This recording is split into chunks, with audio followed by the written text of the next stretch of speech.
Hello દોસ્તો, વાત કરવી છે ઓલ ધ બેસ્ટ પંડ્યા મૂવીની. 2 કલાક અને 20 મિનિટની આ મૂવી છે. ટ્રેલર કદાચ તમે જોયેલું હશે તો ખ્યાલ હશે કે બાપ દીકરા વચ્ચેની અનબનની આ સ્ટોરી છે અને અંતે એક સુલેહ થઈ જાય છે એની આ સ્ટોરી છે.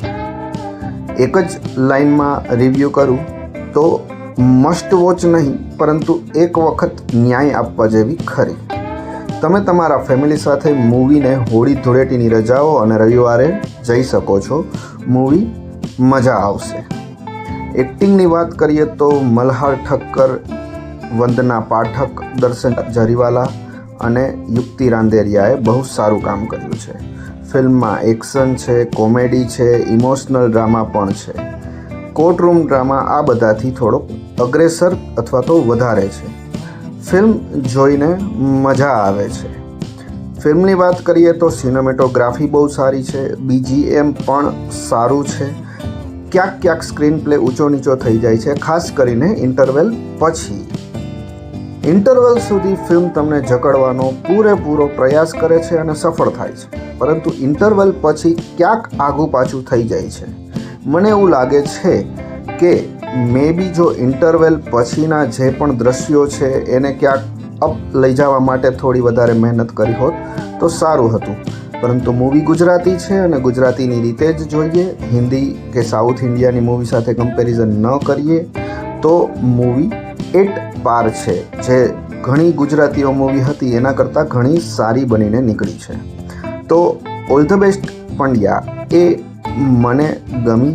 2 કલાક અને 20 મિનિટમાં તમારા પૈસાનું વ્યય નહીં થાય એવું હું માનું છું. બાકી એકવાર આ મૂવીને ટોકીસમાં જોઈ લેવી જોઈએ, આવું મારું માનવું છે. બાકી જો આપે જોઈ લીધી હોય તો આપનો શું અભિપ્રાય છે એ મને જણાવવું.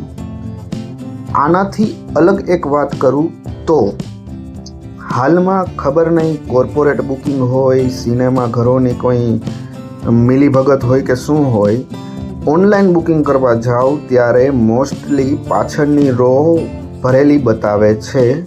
જે મને ખબર નહીં શા માટે. ટોકીસમાં જાઓ તો પાછળની રો ખાલી હોય, તો તમે ઓનલાઈન બુકિંગ કરાવો અને આગળની રોમાં બેસો અને પાછળની રો ખાલી હોય તો તમને મજા ન આવે. એ એક મારો કડવો અનુભવ છે, જેના ફિલ્મ સાથે કોઈ લેવા દેવા નથી. આ મને મન થયું એ જે ગુજરાતી એટલે મેં વાત કરી.